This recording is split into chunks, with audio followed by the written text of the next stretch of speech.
Hello class, हम जो अपनी सिलेबस के अकॉर्डिंग ओशनोग्राफी में रिलीफ फीचर्स कर रहे थे और अटलांटिक ओशन के हमने शुरू किए थे।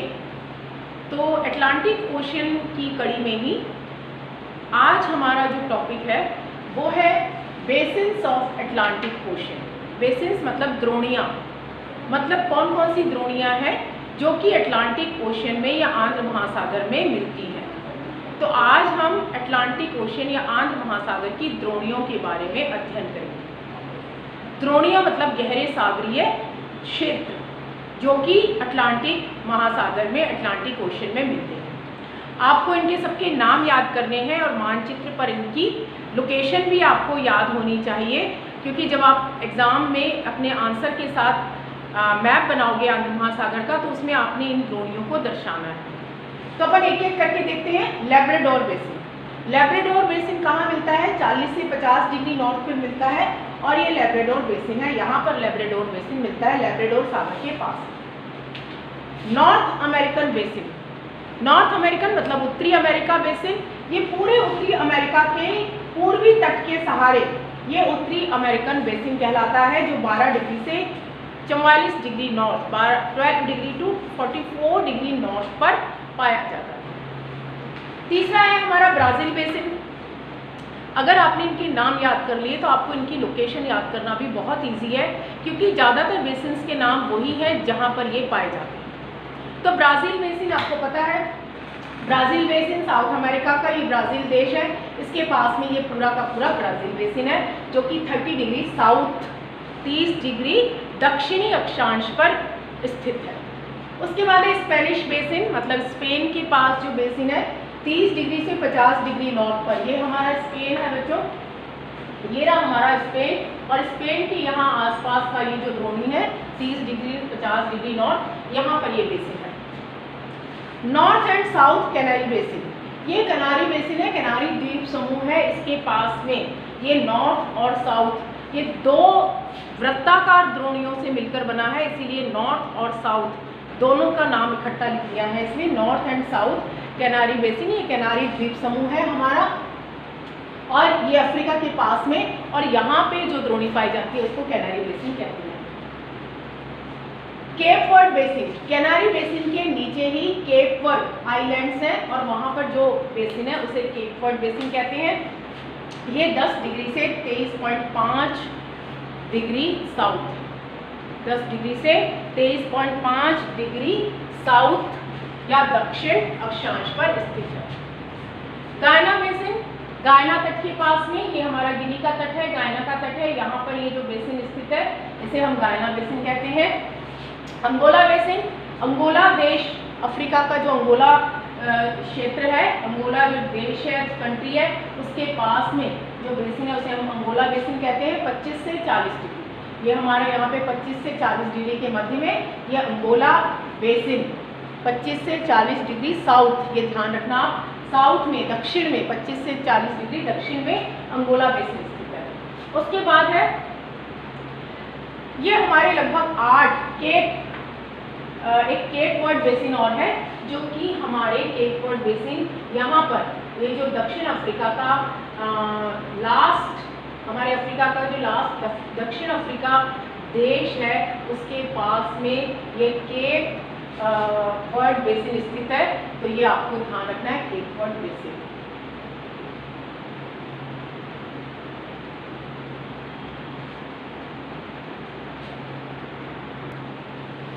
हमारा जो लास्ट बेसिन है वो है केप बेसिन, जो दक्षिण अफ्रीका के पास में, केप टाउन के पास में है, ये केप बेसिन, इसे हम केप बेसिन कहते हैं। तो ये सारी द्रोणियाँ जो आपकी 9 की 9 द्रोणियाँ हैं, यहाँ पर 8 के बाद एक 9th द्रोणी और है, 9th बेसिन और है, वो है केप बेसिन।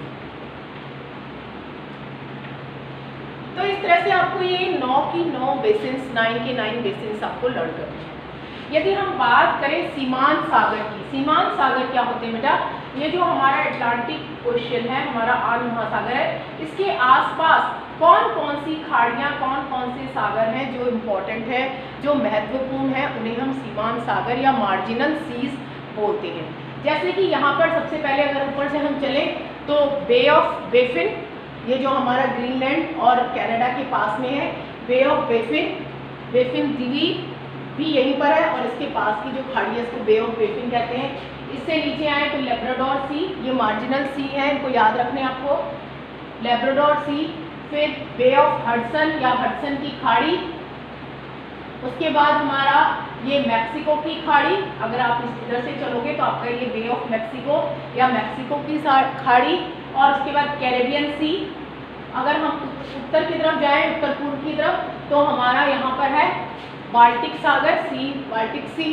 उसके बाद उत्तर सागर नॉर्थ सी। फिर जो हमारा एक महत्वपूर्ण है भूमध्य सागर या मेडिटेरियन सी। और इसके अलावा जो और भी छोटी छोटी जितने भी सागर हैं, गिनी की खाड़ी, बे ऑफ गिनी, ये सब हमारी इम्पॉर्टेंट, हमारे आंध्र महासागर के इम्पॉर्टेंट मार्जिनल सीज के नेम हैं। इनको आपको याद करने हैं। ये सीमांत सागर हैं जो कि आंध्र महासागर के आसपास पाए जाते हैं। सीमांत मतलब जो उसकी बाउंड्री की सीमा पे पाए जाते हैं। तो ये सारे आपको मेडिटेरियन सी या भूमध्य सागर, कैरिबियन सागर, मैक्सिको की खाड़ी, हडसन की खाड़ी या बे ऑफ हडसन, बेफिन की खाड़ी या bay of Baffin, Labrador sea, North sea, ये सब आपको लर्न करना है। तो इसके अंदर आंध्र महासागर के अंदर एक तो मिड अटलांटिक रिज बहुत इंपॉर्टेंट है जिसके ऊपर पूरा क्वेश्चन आता है। एक ये सीमांत सागर और बेसिन्स, इनके ऊपर भी क्वेश्चंस पूछे जा सकते हैं। अगर यदि हम इनके डीप्स की बात करें, गहरे जो गर्तों की बात करें, तो वो ज़्यादा इंपॉर्टेंट नहीं है क्योंकि आंध्र महासागर में बहुत ही कम गर्त पाए जाते हैं, बहुत कम गर्त पाए जाते हैं। 3000 से ज़्यादा तो केवल 19 गर्त ही है, क्योंकि यहाँ पर जो रिसेंट फोल्ड्स हैं, जो भी लेटेस्ट फोल्ड्स हैं, अभिनव वलन जो है उनकी कमी है, इसलिए यहाँ पर डीप्स या गर्त नहीं पाए जाते, उनकी अनुपस्थिति है। तो यहाँ पर 3000 फैदम से गहरे केवल 19 गर्त ही पाए जाते हैं।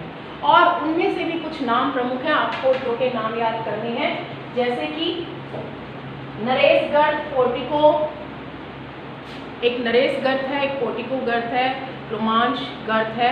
ये 3-4 नाम आपको विद एग्जाम्पल, क्योंकि आपको एग्जाम्पल देना होता है। हमें जो भी चीज़ हम पढ़ते हैं, जब हम हायर क्लासेस में आ जाते हैं, तो अगर हम उसे एग्जाम्पल उदाहरण के साथ लिखते हैं तो मार्क्स अच्छे आने के चांसेस ज़्यादा रहते हैं। तो इसमें आपको जो गर्तों में आपको नाम लिखने, वो जैसे पोर्टिको डीप, ये पोर्टिको गर्त, इस तरह के नाम अगर आप 2-3 लिखते हो तो वो आपके मार्क्स एक्स्ट्रा लाने में मदद करता है। अदरवाइज़ वैसे जो गर्तों का अगर देखा जाए तो अटलांटिक ओशियन में मैंने आपको बताया अभिनव वलन नहीं पाए जाते, लेटेस्ट फोल्ड्स नहीं है, इसलिए यहाँ पर गर्तों की कमी। तो ये हमारा अटलांटिक महासागर का पूरा रिलीफ फीचर्स, जो भी हमारे उच्चावच बॉटम में पाए जाते हैं, नित्तलीय उच्चावच है, उनके बारे में वीडियो। नेक्स्ट वीडियो में हम नेक्स्ट ओशियन की बात करेंगे। तब तक आप मानचित्र पर इन सीमांत सागर्स को और जितने भी हमारे बेसिन्स हैं उनको मार्क कीजिए और लर्न